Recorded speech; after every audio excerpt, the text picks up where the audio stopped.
No? Is the mic on?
Associate at UCC. Welcome to the Unitarian Universalist Congregation of Cleveland, the Unitarian Universalist Association of Congregations in the United States. If this is your first time here, let me tell you a bit about our congregation and our faith. Unitarian Universalism has no shared creed, and our individual beliefs are diverse and inclusive. We affirm and promote 8 principles, and they're found, there's only 7, I think. 8 is not up there yet. But they're also in the hymnal, 7. They are grounded in humanistic teachings in the world's religions. Our services seek to create connections with others and within, enrich our spiritual values, and represent our calling to live lives of equity and compassion. We are a welcoming congregation, and you are welcome here to be your whole selves. And we have a few announcements. First of all, if you are here for the first time, and if you have already not picked up one of these cards, which will give you an opportunity to fill out some information about yourself and put it in the plate when it passes by. That would allow us to contact you and give you more information about our congregation. Next. Christmas Eve services. Although we will not be having a potluck this Christmas Eve, we will have 2 services that evening to celebrate the holiday. We will have the 2 services. The 5:30 service will feature the children's tableau, and at 7:30 we'll have our candlelight service. Childcare will be provided for both. It's important that you pre-register for the service of your choice, so we can do our best to accommodate everyone and also maintain our pandemic protocols. Please use the link in our weekly newsletter to pre-register for these Christmas Eve services. Next Sunday, December 19th, we will have a multi-generational winter solstice ceremony beginning at 5:30 p.m. We will gather around the beautiful fire pit outdoors in a portion of the parking lot if weather permits. You can craft luminaria for the event after next Sunday's service, so please plan to stick around for a little while to engage in this special crafting opportunity for everyone. If you can provide an extra hammer, please bring it with you next week. And if you can prepare clean tin cans filled with water and frozen, these will be helpful as well. More information will be in the weekly newsletter. Now, as a special gift, this morning for the holiday season, our middle school YRE class has been putting together a takeaway breakfast for the congregation.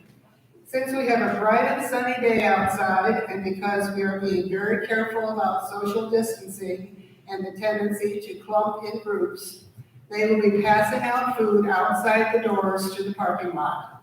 So you are welcome to stop by and pick up something to take with you once the service is completed, or after you have finished in the post-service chat locations.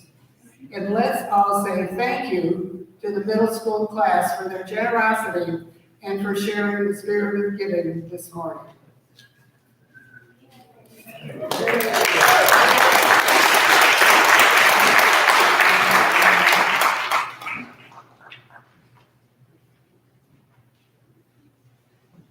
We'll now be lighting our chalice, and the chalice lighter is Stella, Glesius. And the words for the chalice lighting are the first ones on this yellow card in your pew pocket. Number 1.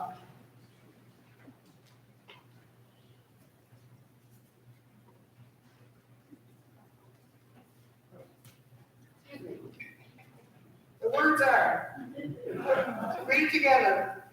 Love is the spirit of this congregation, and service is its law.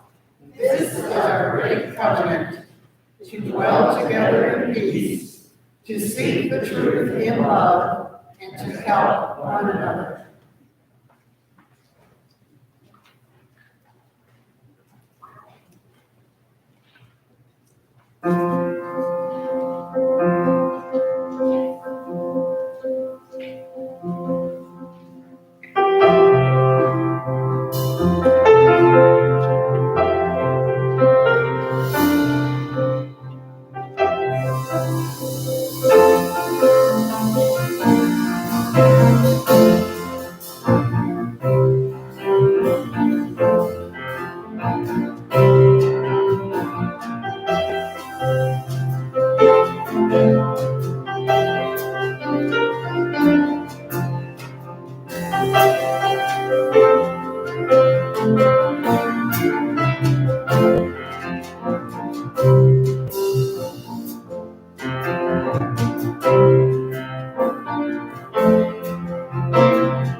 Good morning.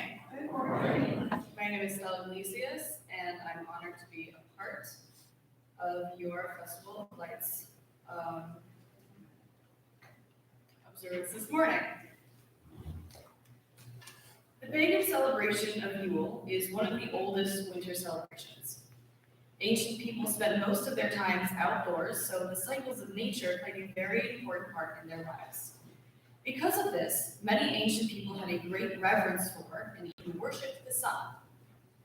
At Yule, Norsemen lit bonfires, told stories, and drank sweet ale. Vikings decorated evergreen trees with gifts such as food, carvings, and food for the tree spirits to encourage them to return in the spring. Yule was celebrated in Britain long before the arrival of Christianity. Druids cut the mistletoe that grew in oak trees and gave it a blessing. Oaks were seen as sacred, and the winter fruit of the mistletoe was a symbol of life in the dark winter months. It was also the Druids who began the tradition of the Yule log. The Celts thought that the sun stood still for 12 days in the middle of winter, and during this time, a log was lit to conquer the darkness, banish evil spirits, and bring luck for the coming year. Many of these customs have been incorporated into Christian and secular celebrations of Christmas, and they are still followed today.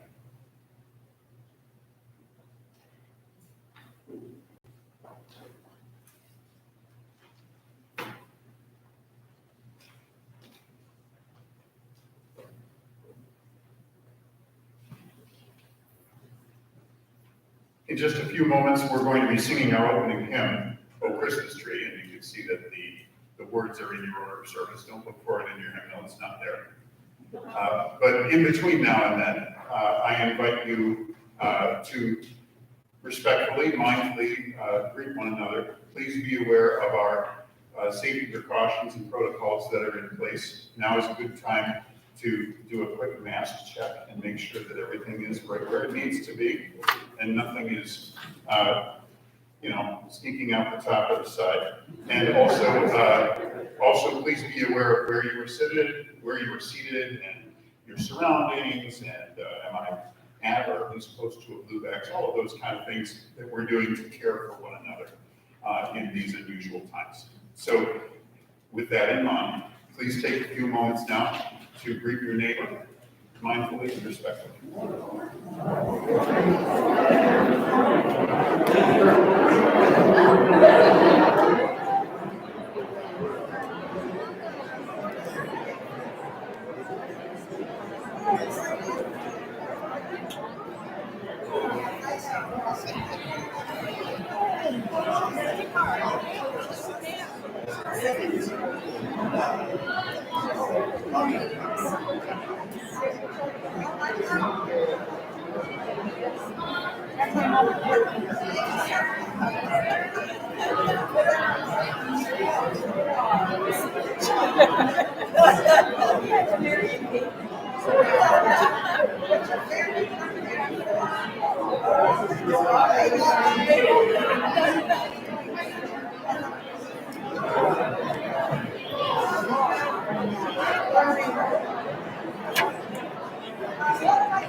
Oh, ushers. She says talk to the ushers.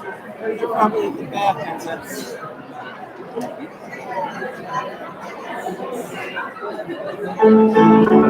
Hi, Diana.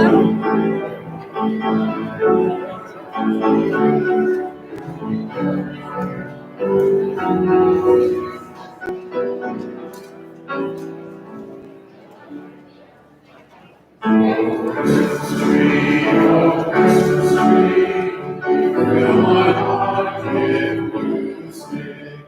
The Christmas tree, oh Christmas tree, you fill my heart with music. When winter days are dark and drear, you bring us hope for all the year.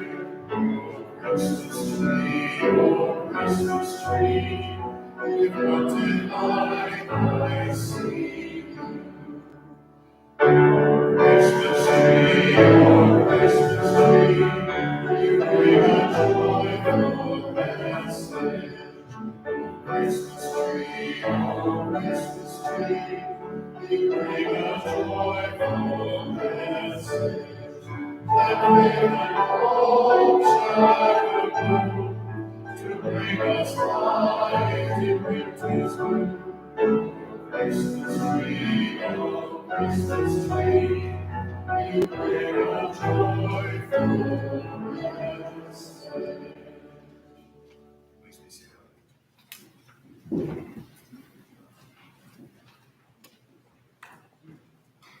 Now is the time in our service where we share our joys and concerns with one another. And if you are tuning in on Facebook Live this morning and there's something you want to share, I invite you to put that in the comments so that we can join in that with one another. And know that when we share our joys, they are magnified. When we share our burdens, they're lessened. And so if there are some things that you put a stone in the water today and you don't necessarily want to announce to the congregation, I hope that during our social hour, you'll take the opportunity to share with a few other people that can join in that. We do have a concern this morning for Margaret, who will be undergoing surgery this coming week.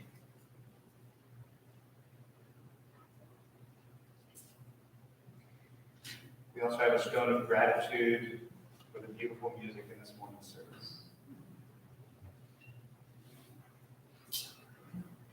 I invite you to come forward to place your stone in the water.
Places one stone for those concerns shared on social media today.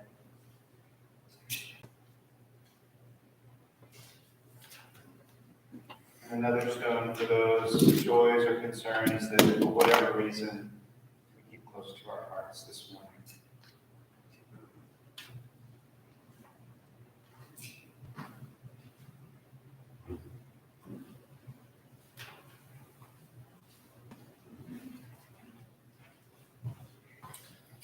Good morning. It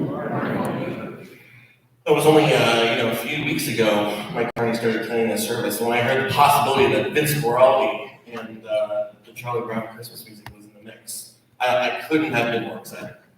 I just absolutely love this music, and I love the way that these particular sounds and the images from the cartoon, they just feel like the holidays, like the capital H sort of holidays. It feels like store music. It feels like cookies baking. It has all sort of stands in for all the whole December experience.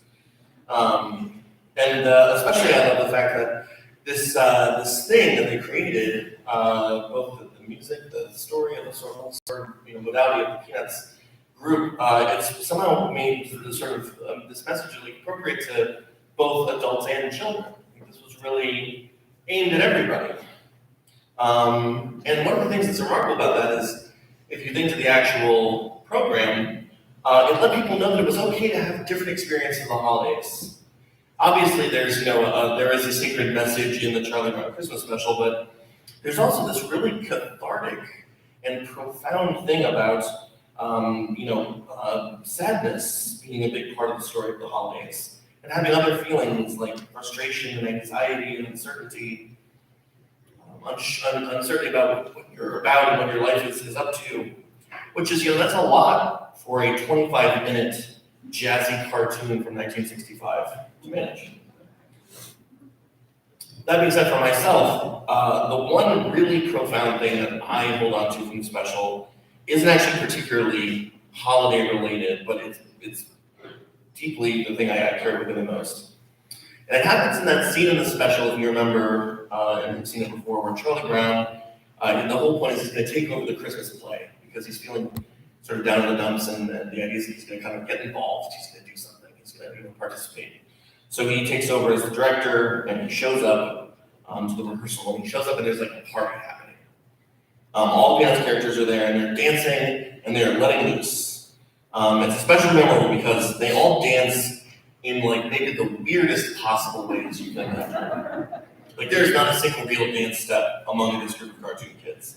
One kid is doing a thing where he's like sticking his neck out really far for some reason, and there's another kid doing like a Frankenstein walk, and there's this girl who's just like a rag doll kind of throwing herself around all over the place. But of course, most of all, the most wonderful one is Snoopy, who is somehow playing a guitar that is the full size of his body. And he's just dancing while playing, and his dancing is the most joyously unself-conscious thing you can imagine. He is nose to the sky, oblivious to the world, dancing. Now, I love this scene and I'm transfixed by it, partially because of a complicated relationship to dancing. Some of us have bodies and coordination that are built for dancing. I am not one of those people. And of course, nobody likes doing things that they're real bad at, so I don't do too much dancing. But if you are still part of the world, it becomes really clear that dancing can be this experience that is truly unique. It's where soul meets body.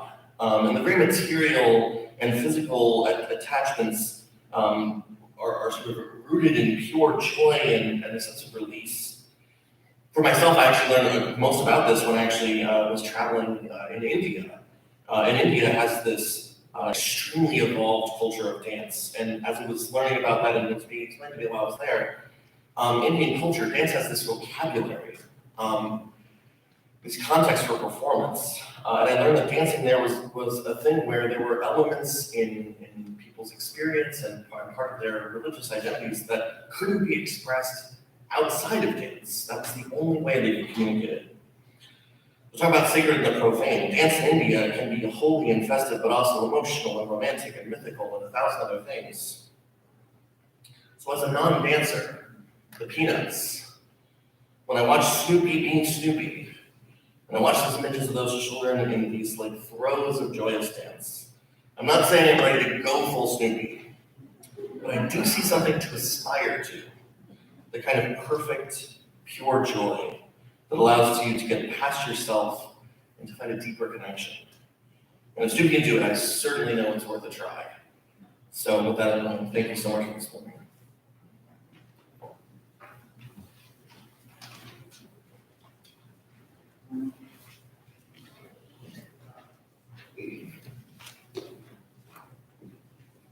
Joy spotting. Sister Ingrid Fidel Lee encourages everyone she can to intentionally look for joy every day. She calls it joy spotting and explains the impact it's had on her. Actually, some people use joy spotting as a spiritual practice, using their camera phone to take a snap of something that particularly gives them joy, or keep a joy journal of things that you can go back and look at over later on. But Ms. Lee says, whereas before I might not have looked twice at the orange traffic cones on the street, now I savored their pops of color against the gray sidewalk. Whereas before, I might have ignored the man sitting next to me on the subway, now I noticed his polka-dotted socks and smiled. The world seemed to be teeming with tiny, joyful surprises. All I had to do is look for them. Poet Anne Sexton writes in Welcome Morning, there is joy in all. In the hair I brush each morning, in the cannon towel newly washed that I rub my body with each morning, in the outcry from the kettle that heats my coffee each morning, in the chapel of eggs I cook each morning, in the spoon and the chair that cry out, hello there, Anne, each morning, in the Godhead of the table that I set my silver plate cup upon each morning. All this is God, right here in my pea green house.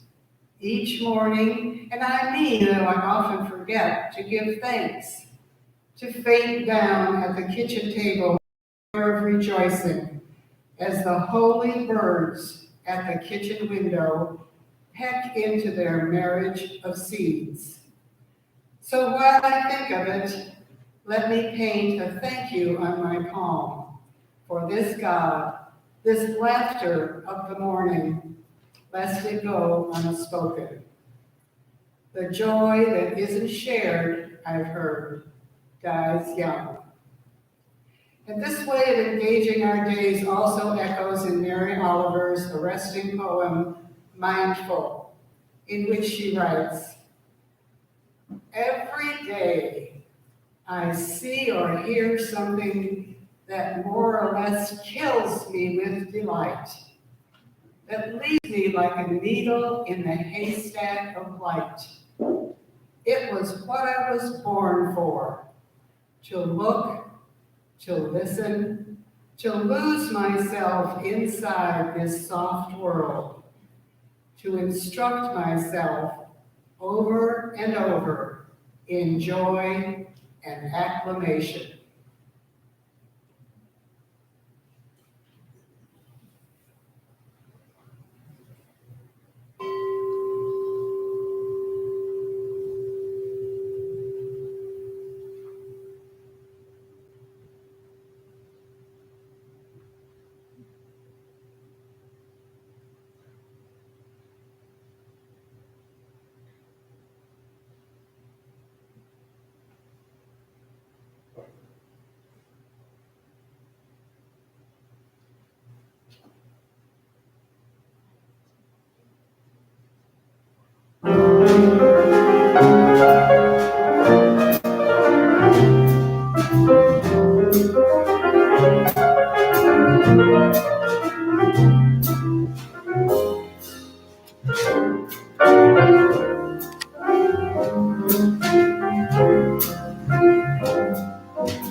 Thank you, Karin and Aaron and Gary.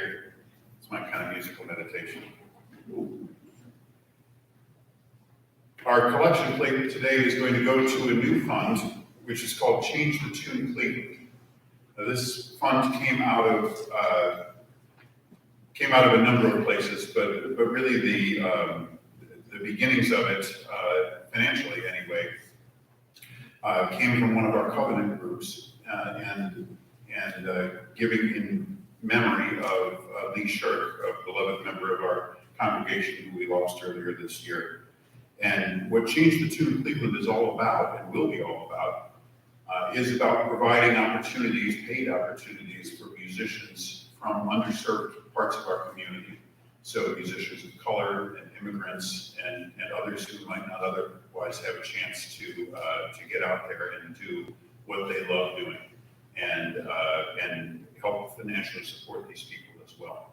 So this fund, like I said, was already started with some gifts in memory of Lee, and we hope it'll get some additional boost this morning, and then we'll be spending and bringing musicians in beginning early next year, and we'll start to put this money into action. So please give generously within your means, and thank you in advance.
Number 2, the acceptance of gifts on the yellow card.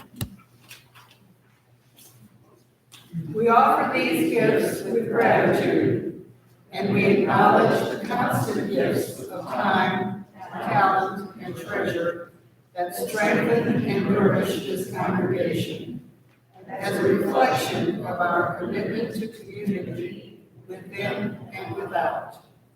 Our purposeful spirituality that is ever searching and growing, and our intentional actions that lead to greater justice in our congregation, our city, our nation, and our world. I see that Karin and I have become sisters or maybe cousins. She's the Tooley, I'm the Solomon. I will be reading 2 readings, and you'll find out why a little bit later. But the first is old. The second is more contemporary, and you're probably quite familiar with both of them. And if you like, you can sort of talk along with the words that you know. From the book of Luke, chapter 2, King James Version. And it came to pass in those days that there went out a decree from Caesar Augustus that all the world should be taxed. And all went to be taxed, every one into his own city. And Joseph also went up from Galilee, out of the city of Nazareth, into Judea, unto the city of David, which is called Bethlehem, to be taxed with Mary, his espoused wife, being great with child. And so it was that while they were there, the days were accomplished that she should be delivered.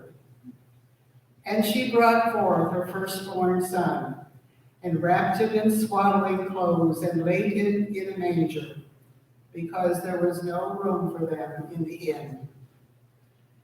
And there were in the same country shepherds abiding in the field, keeping watch over their flock by night. And lo, the angel of the Lord came upon them, and the glory of the Lord shone round about them, and they were sore afraid. And the angel said unto them, Fear not, for behold, I bring you good tidings of great joy, which shall be to all people. For unto you is born this day in the city of David a Savior, which is Christ the Lord. And this shall be a sign unto you. Ye shall find the babe wrapped in swaddling clothes, laying in a manger. And suddenly there was with the angel a multitude of the heavenly host, praising God and saying, Glory to God in the highest, and on earth peace, goodwill toward men. And it came to pass, as the angels were gone away from them into heaven, the shepherds said to one another, Let us now go even unto Bethlehem, and see this thing which has come to pass, which the Lord has made known to us. And they came with haste, and found Mary and Joseph and the babe lying in a manger. And when they had seen it, they made known abroad the saying which was told them concerning this child. And all they that heard it wondered at those things which were told them by the shepherds. But Mary kept all these things and pondered them in her heart.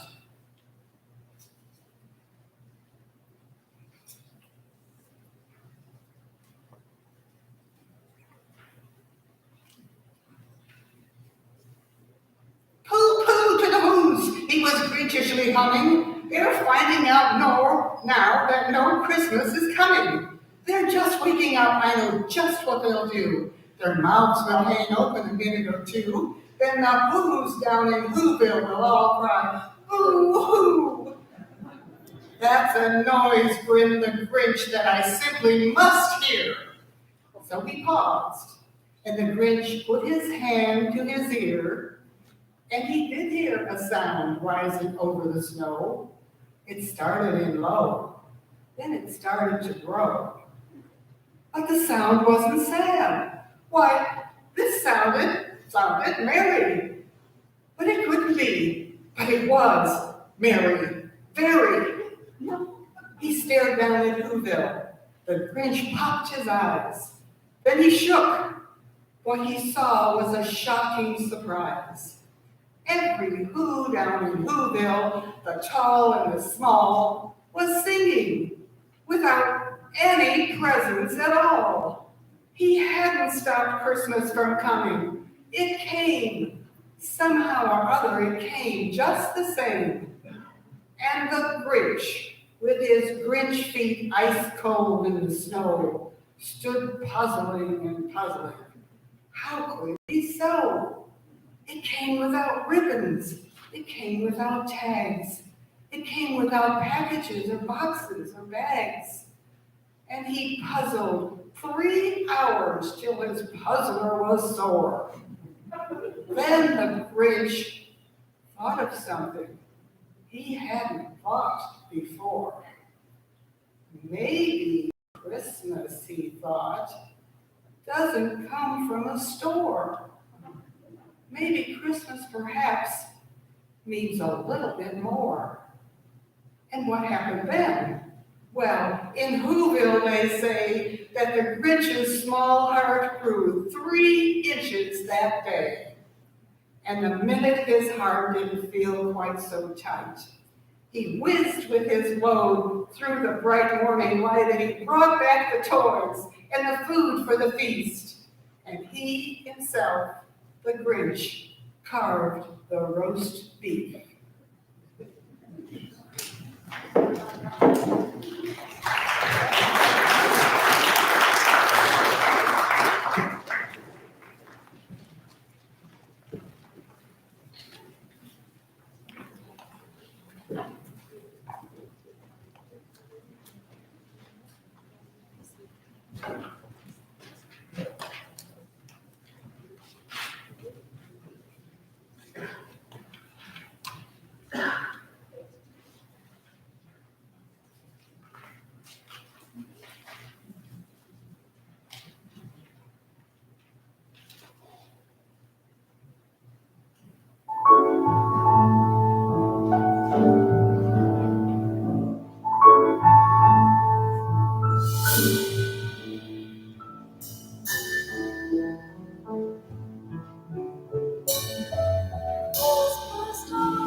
Thank you, Chancel Choir. Thank you, instrumentalists.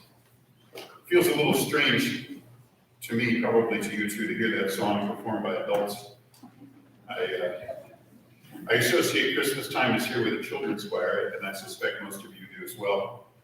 The recording that gets most of the airplay this time of year is the 1965 original that was featured in Charlie Brown Christmas, which was sung by the children's choir at St. Paul's Episcopal Church of San Rafael, California. As you probably all knew that already. It actually took until the 1980s, 25 years plus, for anyone to record a cover version of Christmas Time is Here. I was very surprised to read that. Once those floodgates opened, though, there was no shortage of eager volunteers. So after the service today, if you're so inclined, you can go home and listen to Christmas Time is Here by Rosemary Clooney or Mariah Carey or Stone Temple Pilots, or by the Velvet Fog himself, Mel Torme, and many, many others. The list goes on. The point is that Vince Guaraldi, who in 1965 was a little-known jazz pianist and composer from the Bay Area in San Francisco, he created what would become a new standard of holiday repertoire. Guaraldi had some help from TV producer Lee Mendelson. He wrote the lyrics to Christmas Time is Here. We'll circle back to Lee Mendelson in a little bit, but first, let's go back to the beginning of Vince Guaraldi's story. Vince Guaraldi was born in 1928 as Vincent Anthony DeLario in the North Beach neighborhood of San Francisco. His parents divorced when he was very young, and Guaraldi became his new legal name when his mother remarried.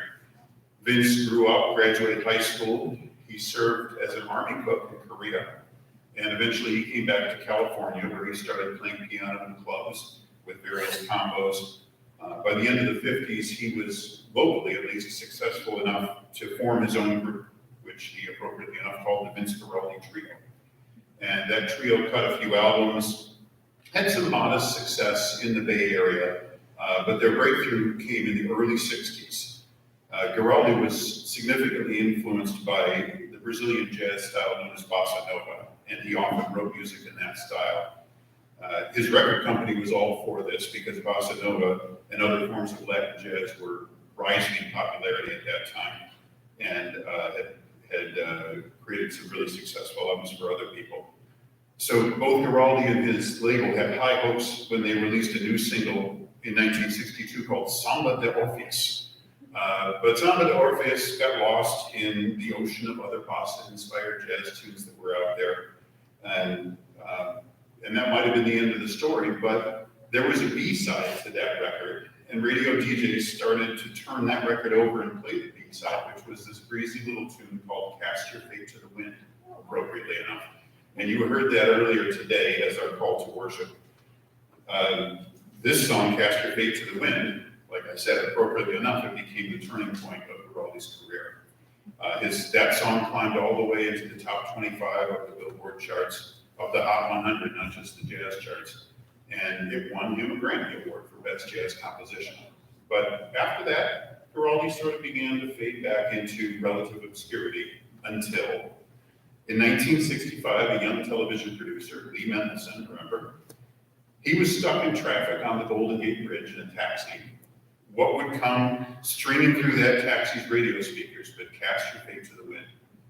And Mendelson loved the song, and he was so taken with it that he contacted the jazz critic for the San Francisco Chronicle and said, "You've got to get me in touch with this guy, Vince Guaraldi." And the reason he wanted to get in touch was that Mendelson was working on a documentary about Peanuts creator Charles Schulz. And he knew in that moment in the taxi cab that this was the music he wanted in the score for that documentary. Well, the TV documentary about Charles Schulz never got made. It ended up falling to the cancellation acts. But what took its place was a holiday special. The executives at CBS kind of hastily said, let's put together this Charlie Brown Christmas special. And so in the course of about 6 months, this came together. Mendelson was the producer, and so of course he called Vince Guaraldi. And Guaraldi said yes. And a couple of weeks later, Mendelson's phone rang, and it was Guaraldi, and he said, "I've got this great song that I wrote for this Charlie Brown Christmas, and I've got to play it for you." And Mendelson said, "Well, why don't I come down to the studio? You can play it for me there." And Guaraldi's quote was, "I've got to play this for someone right now, or I'll explode." So put the phone up to your ear, Lee, and listen. The song that he played for Lee Mendelson that day was "Linus and Lucy." And of course, that is Guaraldi's signature song. You'll hear it today at the Postlude, and I will get to do your best Snoopy dance at that time. So, A Charlie Brown Christmas, like I said, it was written and produced hurriedly in the second half of '65. When it was finished and screened for the CBS executives, they were not happy with it. They thought it was going to be a flop. They didn't like the understated tone of the special. They didn't like the fact it didn't have a laugh track in it.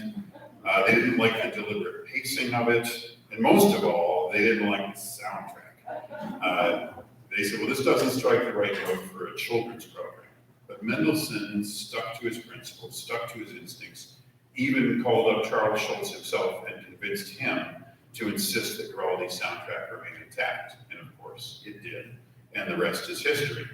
Charlie Brown Christmas was an instant success in 1965. It has aired every year since. It's on PBS next weekend, by the way. And it's been cherished by millions of viewers spanning numerous generations. And A Charlie Brown Christmas also paved the way for more than 40 other animated Peanuts specials, all of them produced by Mendelson, all of them scored by Vince Guaraldi.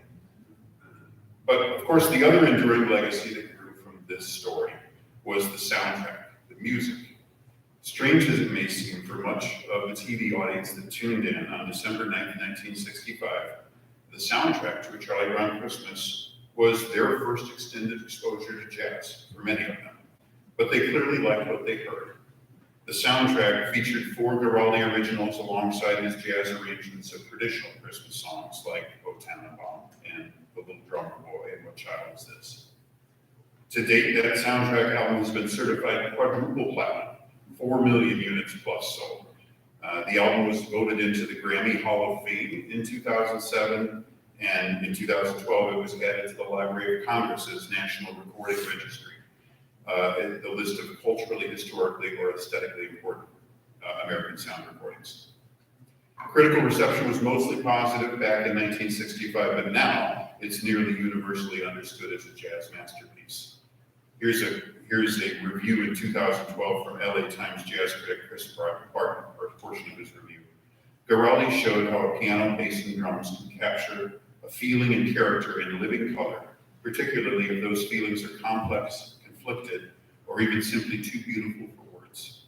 It's the kind of realization that even unconsciously opens the door for later discoveries in Bill Evans, Thelonious Monk, Robert Glasper, and everything beyond, to say nothing of all the other sounds and ensembles waiting to be heard with jazz at its pulse. And that brings me to the topic of the sacred and the profane.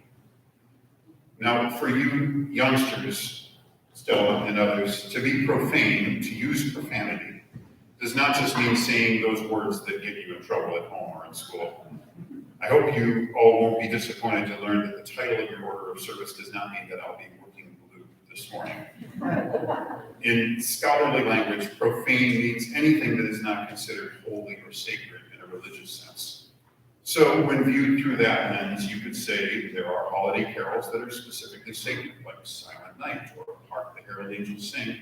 And there are those other songs that make no mention of God or miracles, silver bells, and Santa Claus is coming to town, or Christmas time is here. By the strictly literal definition of the word, carols that land on that second list should all be considered profane. But ours is a living faith.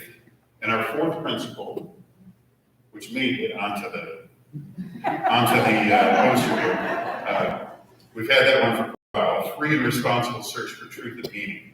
That requires us to re-examine well-established customs and rules. In other words, well, it's always been that way. It is not in and of itself a legitimate reason to keep doing it that way. So with that in mind, how should we determine what makes a piece of music or literature or anything else sacred? Should we follow the advice of Unitarian minister and educator Sophia Lyon-Foss? She famously said, life becomes religious whenever we make it so, when some new light is seen, when some deeper appreciation is felt, when some larger outlook is gained, when some nobler purpose is formed, when some task is well done. You may have been a little puzzled at the two readings that Pat shared back-to-back earlier. What does the Grinch who stole Christmas have to do with the Nativity story from the second chapter of Luke? Well, the answer is that I chose them because they were both part of my family's Christmas Eve tradition. My family was not big on ritual observances, but on Christmas Eve, after our stockings had been hung by the chimney with care, of course, my brother and my sister and I, even when we were old enough that one or more of us was there because it was semester break from college, we would all sit crisscross applesauce in front of the fireplace, and my dad would sit in his favorite rocking chair, and he would read three things to us. First, those verses from Luke, then the Grinch, the whole thing, mind you, not just the excerpt you heard this morning, and finally Clement Moore's A Visit from St. Nicholas. I'm not sure if there was careful intention in Dad's selection or ordering of these three Christmas Eve stories, but I know that in my household, these were the three Christmas Eve stories, year after year. And even though only one of them makes explicit mention of the religious, to me, they were all equally important parts of a beloved family tradition, and they were all sacred to me. I know that for some, the difference in subject matter and source material from one of those readings to the next makes the line between sacred and profane bright and clear. But I suspect for most UUs gathered in this room at this hour, that line is fuzzier, if it exists at all. Earlier this morning when Pat read from the book of Luke, and then from the book of Seuss, did either of them raise goosebumps on your arms, or cause tears of joy or inspiration to well up behind your eyes? Anyone out there feel spiritually stirred during today's readings? And if so, was it during the gospel? Or was it that moment when the Grinch had a literal change of heart? I thought so. And what about music? What about specifically Christmas music? You need not be a Christian to find the story of Jesus' birth compelling. It's full of universal themes. A hero emerging from the humblest of surroundings, the irresistible flow of destiny, the quest to find light and hope in the midst of darkness and despair. But does a Christmas carol need to be about the miracles described in the Gospels of Luke and Matthew to evoke a spiritual response in you? Have you never been moved listening to I'll Be Home for Christmas, or Blue Christmas, or even Christmas Time is Here? Unless we're counting the word Christmas, none of those songs make any reference to the story of Jesus' birth. Again, there are some who might say that's the only factor that need be considered when determining what is sacred and what is profane. But I disagree, and I have a feeling I'm not alone in that point of view. There are holiday songs of all types that awaken something spiritual in me, just as there are holiday songs of all types that profoundly inspire me to push the mute button. And maybe I listen to holiday music a little differently than most people because of my background as a musician, but for me, the way a song moves me or doesn't has more to do with the music than the lyrics.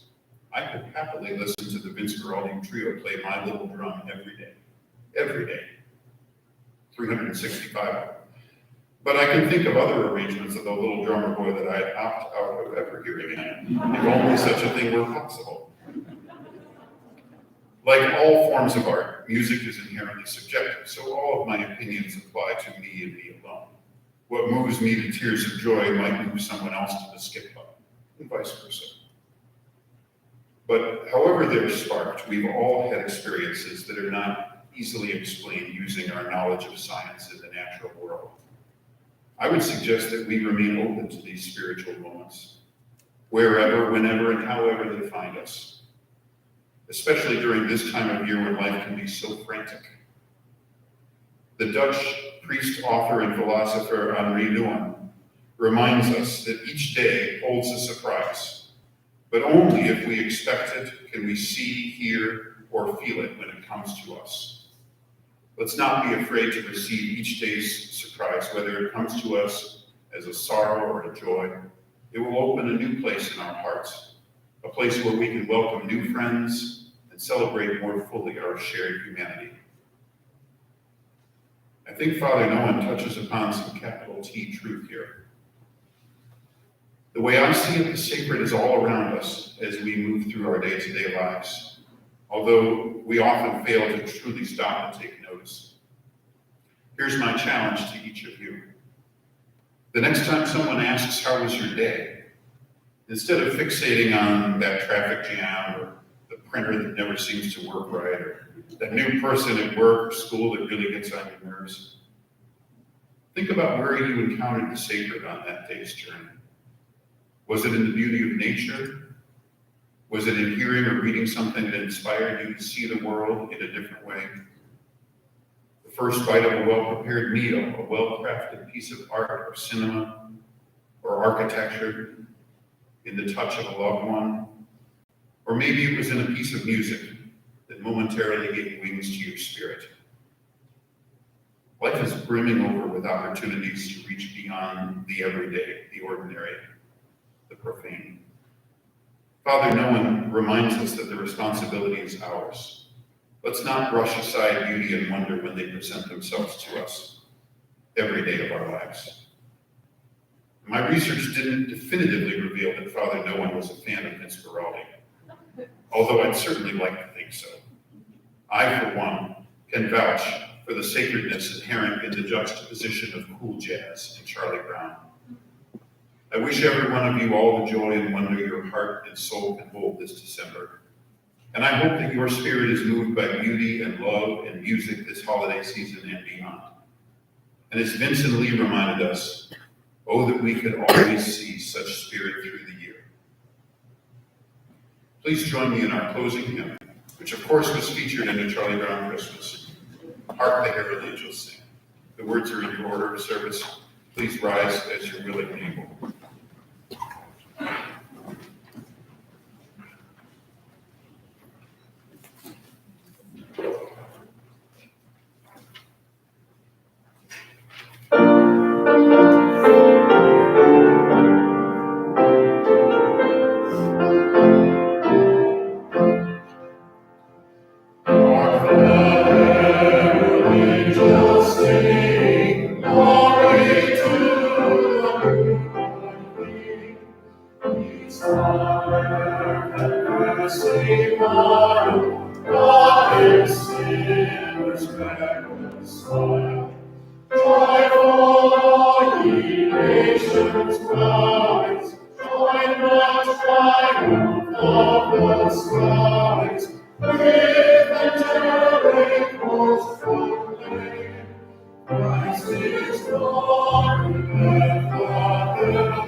Glory to the newborn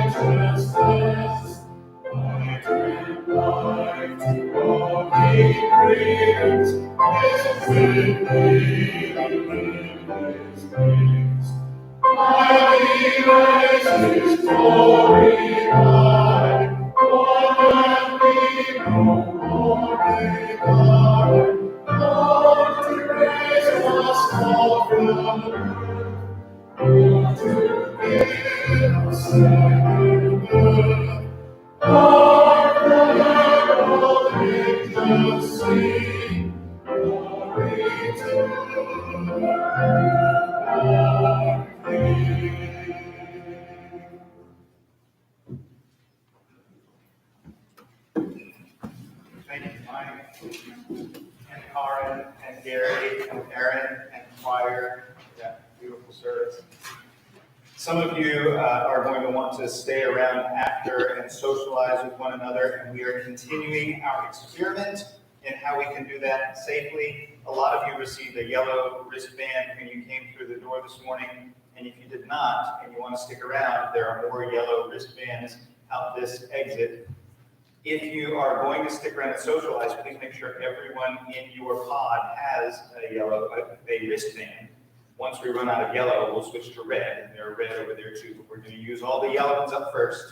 And of course, if someone in your pod needs supervision, make sure that you have a wristband on them and a wristband on the supervisor that are the same color wristband. And those who have a yellow wristband today are going to go to the worship center. And if we get into red wristband folks will go to the fellowship hall. And if you are just leaving the sanctuary and heading out for the parking lot right after the service, please remember to pick up some delicious grab-and-go breakfast food that our junior high have prepared. I think they're going to stick around out there for those who stick around after social hour as well, so don't feel like you're going to miss out. But make sure you get some of that because they've been working hard downstairs to prepare that for you all this morning. So again, we're going to use the yellow wristbands first, and then we're going to move to the red. Yellow wristbands go to the worship center, red wristbands go downstairs to the fellowship hall, and nobody stays in the sanctuary after the service. We're going to move along and socialize in other places. You can socialize outside today. It's really sunny, and maybe you like the crisp weather. Feel free to socialize in the parking lot or wherever you want to be outside. But please remember to remain masked in the building and to honor the stickers on people's name tags and be respectful of people's space. So with that in mind, let's read our COVID covenant together. It's on the yellow card. In beloved community, we welcome everyone, absolutely everyone, into this space of worship and fellowship. In this time of pandemic, we covenant to respect one another by considering the safety and comfort of others before ourselves, to respect the policies our leadership has established, and to take all of our steps with one another with grace and understanding as we work to make this a truly safe place for all people.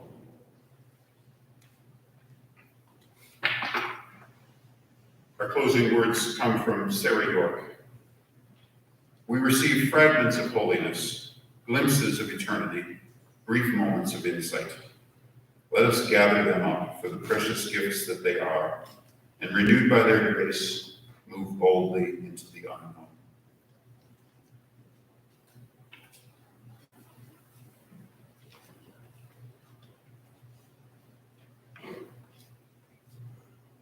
We extinguish the chalice. Let's read from the yellow card, number 4. We extinguish this flame, but not the light of truth, the warmth of community, or the fire of commitment. These we carry in our hearts until we are together again.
Could you tell me what day of the week this becomes available on YouTube?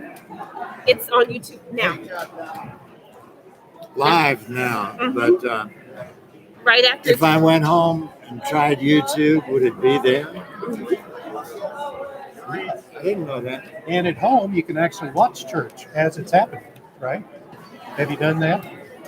Either is it a